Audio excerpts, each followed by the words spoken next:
Welcome back everyone, thank you very much for tuning in to the second part of the video. You may recognise this screen from where I left off finishing part 1, so this is where I'm going to continue for the second part. If you haven't watched part 1, the first link in the description below is what you need to watch.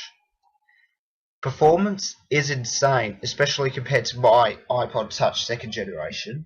The A7 chip, despite being dual core, only having 2 cores, is that it's 2 cores that work really well for the operating system. Graphic intense applications including Real Racing 3 for example run really smoothly, and I would imagine it's just as smooth doing it via AirPlay mirroring, which I personally haven't got the setup for that yet, but in time if I do get that set up I'll leave my comments on it in the description below. Apps load almost instantly, but the zoom-in effect transition, which is a personal choice for me, sacrifices what would be about a quarter of a second for it to load in, which is not that much, but it's really a little bit annoying. So that's why I'm just raising it.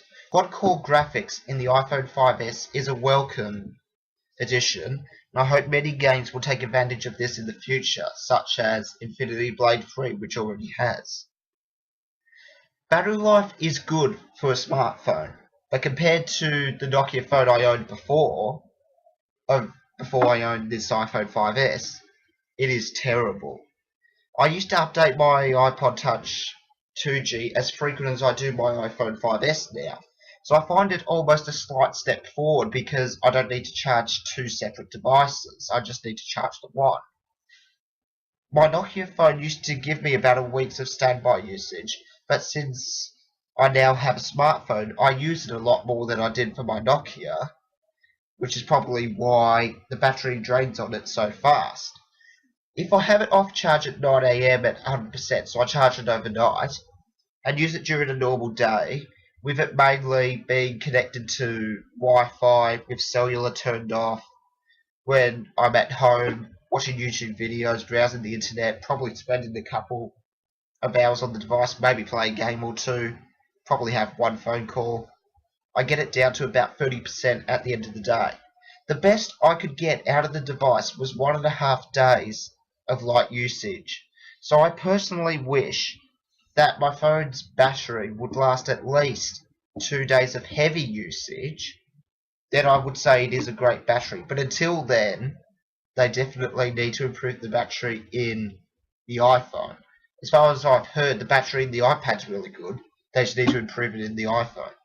I've been running it flat out and then recharging it to 100% multiple times a month, because I've only had the phone for just over a month, to keep the battery healthy. Next, I'd like to talk about the build quality of the device itself. Apple makes devices that feel premium, and the 5S definitely feels premium. There was no scratches out of the box compared to the iPhone 5 on the black slate model, because they used to have a lot of scratches on the back when that was first coming out for launch a bit over a year ago now.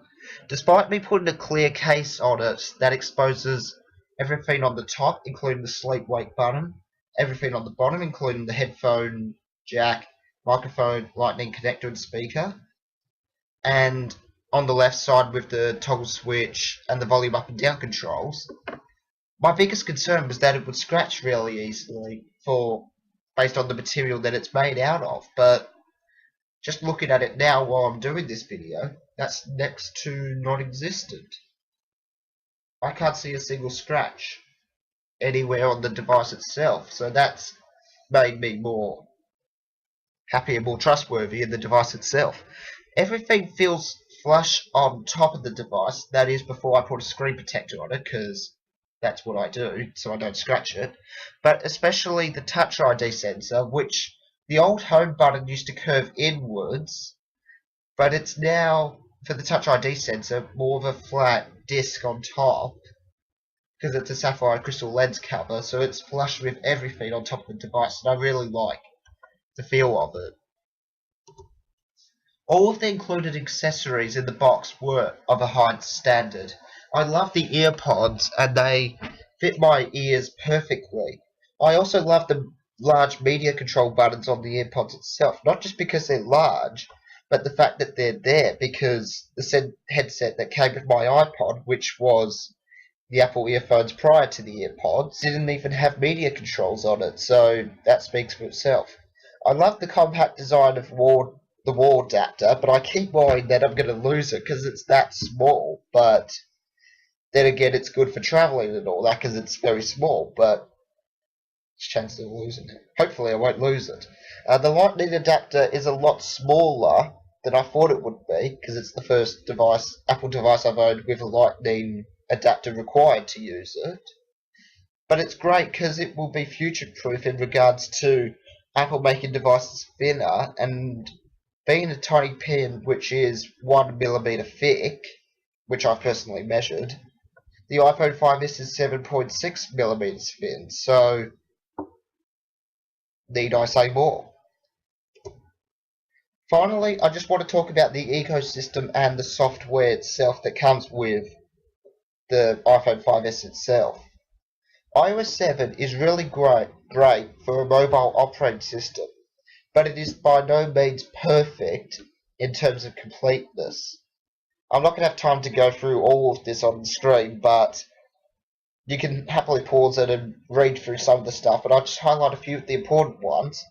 On my iPod, I had iOS 4.2.1, which was the last supported operating system, which did not have wallpapers, didn't have multitasking, no notification center, iCloud, and didn't even have access to the majority of apps on the App Store as of today, including Candy Crush and Temple Run 2.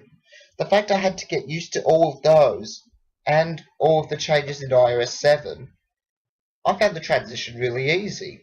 And I think that it is key to how iOS is designed. So no matter how old of a device you have, and regardless of which operating system you're running, you'll get a very similar experience. It's great to see there is a live icon, including the clock application icon with the second hand, but I'm mad that they couldn't do that for the weather application. But it's probably a very big hit on your battery life, hence why they haven't done it. But I'd just like to see them give you the option to turn it on and off, so then people can go, okay, you've provided it, but it sucks a lot of battery, we get you. I wish they did that. The video application, when you open it, you see the main menu, which you click on the videos to then watch the videos. It does not show the status bar at the top of the screen, because it is in a white color on a white background. Such a stupid little glitch, you could say. If you squint and put your head really close to the display, you can see it. It's like a very faint grey outline, you could say. But I should not need to do that. It's little things like that that drive me mad, that are incredibly basic, because it's got to be something as simple as, if video application is open, make status bar equal the hexadecimal system value for the color black. To me, that's just common sense. In iOS 7.0.3, I love the fact that the slide to unlock text is delayed because I've got the Touch ID sensor, because I know exactly what I need to do, because I don't need to slide to unlock, I just need to put my thumb on the Touch ID sensor itself, or the home button, you could say. It's also good, so it pops up for people who are new to the OS, but not straight away for the experienced users, or the ones that know exactly what they need to do. Notification Center is great because you can swipe left and right from all three tabs that today all are missed. The use of black for the stock and compass icons, which do reflect the apps really well, I get that, but it's not very appealing, especially for a colourful OS if you compare it to all the other icons. If they left the stocks application, for example, the way it was in even iOS 6, it would have been fine, in my opinion.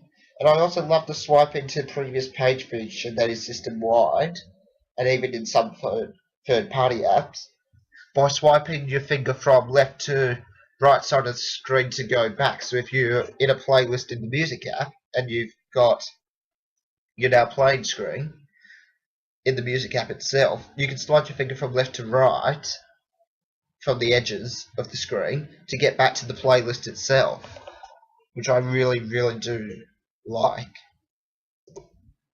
The ecosystem of which iOS possesses, it is the biggest selling point of the platform, in my opinion.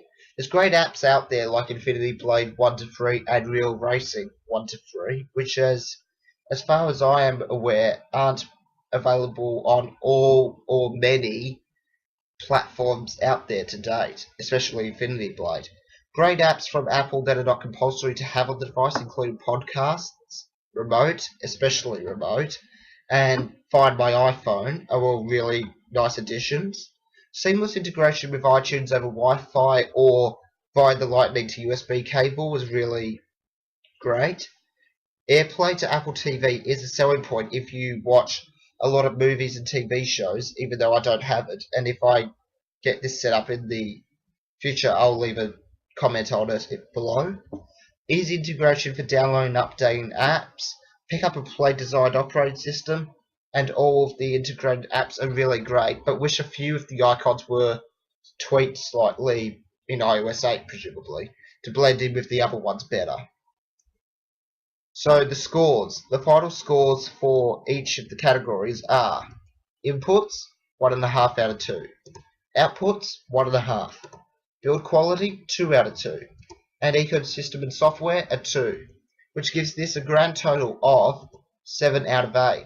Or you could say almost 90%, if you want to convert it to something like that. And to sum it up, basically, it's an all-round, almost perfect phone. Easiest way to say it. It's little things like, I don't know if I want a bigger screen or not, but I wish they would at least have the option for you to buy the same phone, either in a 4-inch or a larger screen variant. And things like the battery and that I wish were longer. If there was little things like that, I would give it basically a perfect score. But if you give someone a perfect score, it means it can't be improved. So you've got to find that balance. So I think 7 out of 8 is a fair score, in my opinion. So the pros, it's a great OS, it's very fast and great hardware design. The cons, the battery life only lasts 1 day of solid use, only 8 megapixels.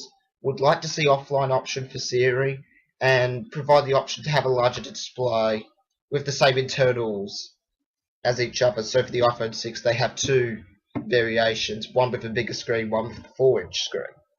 So that's it. Thank you very much for watching this review, my very first review for this channel. The question for you, the audience, is, in regards to this video, if you owned an iPhone 5S, what would you score it based on my scoring system? And was my review fair based on how I went through it all and all of that? And if you have any feedback on how I did it, it would be greatly appreciated. So you can let me know by leaving a comment in the section below, or if you're watching this on Google+, leave a comment below that video. And if you enjoyed this, please give it a like, and if you choose to, subscribe to my channel, but only if you want to. I'm not going to force you into it.